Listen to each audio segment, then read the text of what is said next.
This audiobook will cover lessons 6 to 9 from the Geography Coasts booklet. Additional information was procured from worksheets and PowerPoint presentations. Lesson 6 continued. Salt marsh succession. A salt marsh is an area of periodically flooded low-lying coastal wetlands.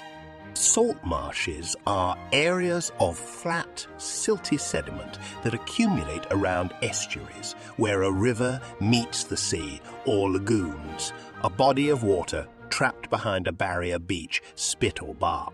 3 conditions help to create them. 1.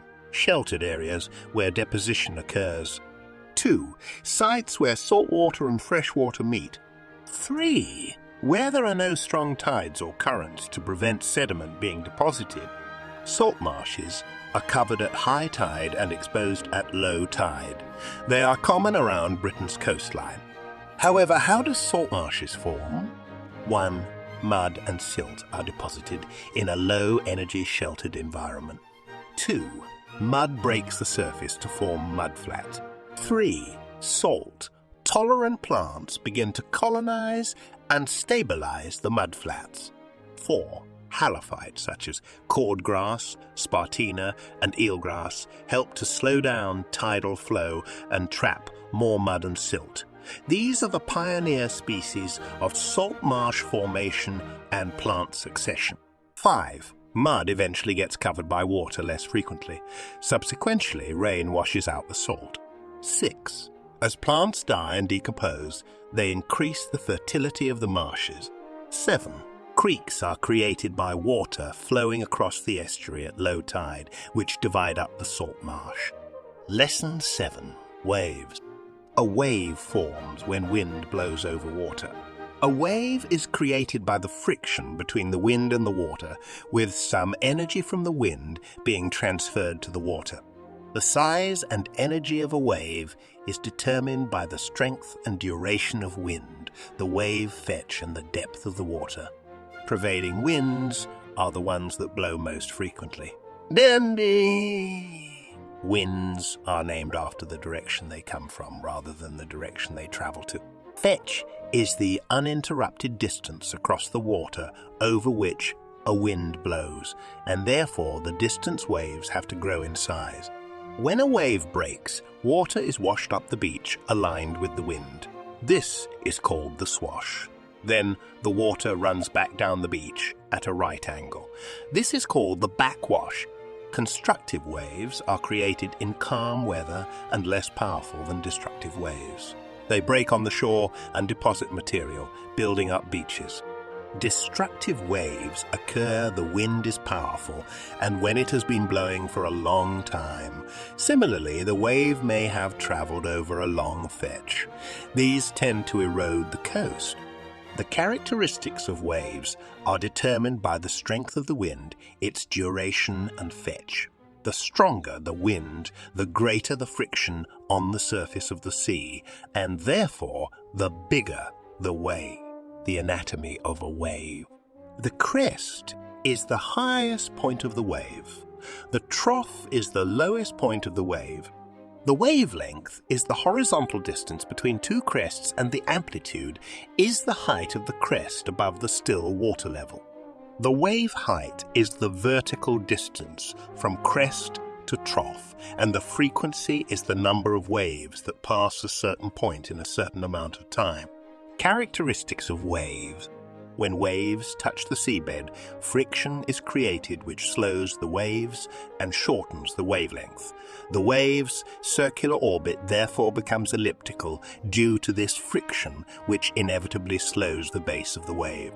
As the wave approaches the foreshore, otherwise known as the surf zone, the waves begin breaking sequence. The waves begin to gain height and steepen, therefore becoming unstable. The water then breaks up the beach as swash before going back down as backward. A constructive wave has a long wavelength and a low frequency, thus accounting for 8 to 10 waves per minute. They have a low wave height, which is usually under 1 meter, and their wavefront is gently sloping. They have a strong wash, as water spreads a long way up the gently sloping beach, though it also has a weak backwash. A destructive wave has a short wavelength and a high frequency, thus accounting for 10 to 14 waves per minute. They have a high wave height, which is usually over 1 meter, and their wavefront is usually steep. They have a weak wash, as energy is directed downwards when the wave plunges onto a steep beach, though it does have a very strong backwash, which does tend to erode the sand. The morphology, also referred to as the shape of a beach, can change over time. This depends on the size, type of sediment and type of wave in a given location. Over longer periods of time, a beach's profile may change. This is because sediment, which is supplied from rivers, is reduced. This can occur following the construction of a dam, consequently trapping sediment upstream. A coastal management scheme in one location may also affect coastal processes and the supply of sediment further along the coast. Furthermore, climate change can lead to more storms and therefore more destructive waves. Consequently, winter beach profiles will become more common. A summer beach has a steep profile, a strong wash from constructive waves, and larger materials which are deposited at the top of the beach. A brim is usually created parallel to the shoreline, and because of this ridge of sediment, smaller materials are typically found towards the shoreline. A winter beach, on the other hand, has a shallower profile, a strong backwash and a non-existent berm which is eroded by destructive waves and transported offshore. An offshore bar is therefore created. These lines of sediment run parallel to the shoreline and extend out to sea. Lesson 8. Erosional processes and landforms. Cliff foot processes, also known as marine action, refers to the sea attacking the base of the cliffs, therefore eroding the cliff foot. These include processes such as hydraulic action, abrasion, and corrosion. Cliff face processes, also known as subaerial action, refers to processes such as weathering and mass movement, therefore accelerating coastal retreat by breaking down the cliff. Erosional process 1. Subaerial action. Mass movement occurs when rocks, sand, clay, glacial till, or soil move downslope as a result of gravity. It happens after a slope has become unstable due to the undercutting of resistant rocks by abrasion. It can also be due to rainwater, which can enter the unconsolidated rocks and force the particles apart. This is called pore pressure and ensures that they no longer cohere. Weathering refers to the gradual breakdown of rock in situ, i.e., does not involve any movement, at or close to the ground surface. Weathering produces loose sediments that can be moved by gravity or removed by erosion due to wind, rivers, waves, or ice. Erosional process 2. Abrasion. When waves advance, they pick up sand and pebbles from the seabed. When the waves break at the base of the cliff, the transported material is hurled at the cliff foot, chipping away at the rock and gradually wearing it down. For abrasion to be effective, loose sediment has to be available, for example, shingle or pebbles. Larger and more powerful waves pick up more and larger sediment, which increases the rate of erosion. Less resistant sedimentary rocks are more vulnerable than more resistant igneous ones. Erosional process 3. Corrosion, also known as solution. When cliffs are formed from alkaline carbonate rocks, such as chalk or limestone, they are vulnerable to solution by weak acids from the seawater. Erosional process 4. Attrition. Rock particles are worn down by impact and abrasion as they are moved about by waves, tides, and currents. This process gradually reduces the particle size and makes the stones rounder and smoother.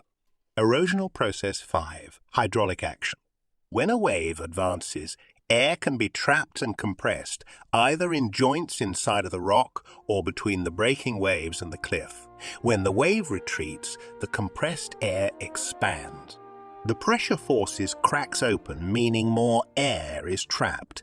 Thus, a greater force is experienced in the next cycle. This continuous process can weaken both joints and cracks in the cliff, causing pieces of rock to break off. The force of the breaking wave can also exert considerable pressure on a cliff. Moreover, heavily jointed sedimentary rocks are most vulnerable.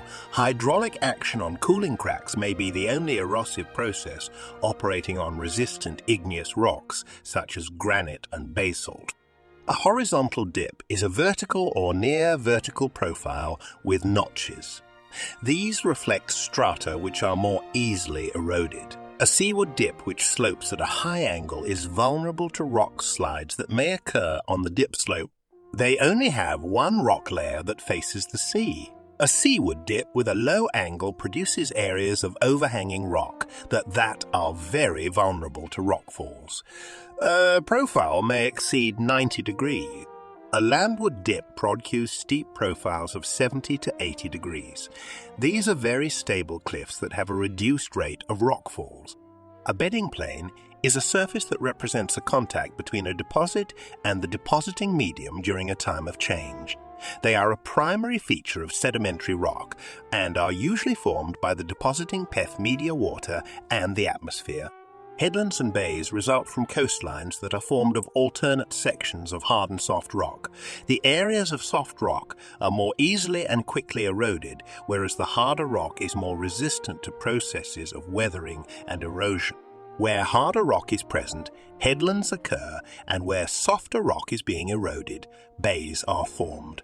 The processes of erosion that take part in this can be hydraulic action, attrition, and different types of weathering. Constant attacking of the waves and material from the sea on the cliff face causes erosion of soft rock, leaving bits of land jutting out. The part of the wave in the deeper water moves forward faster, causing the wave to refract or bend. The erosive power of the waves is concentrated at the headlands, leading to a steepening of cliffs and their eventual erosion into a steepening of cliffs and stacks. By contrast, when waves enter a bay, their energy is dissipated, leading to deposition of sediment and the formation of a beach. The waves slow and spread out, becoming increasingly parallel to the shore. They therefore have less energy. A geo is a narrow gully that is formed due to the presence of a fault line. Lesson 9. Weathering and mass movement. Mass movement can occur at a range of speeds. It can be incredibly slow, less than 1 centimeter per year. For example, soil creep. It can be horrifyingly fast and often takes the form of rockfalls and slope failures. These can dramatically change landscapes in a matter of minutes.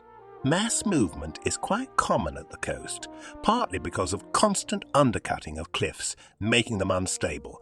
The major cause of cliff collapse at the coast is the sheer weight of rainwater combined with weak geology.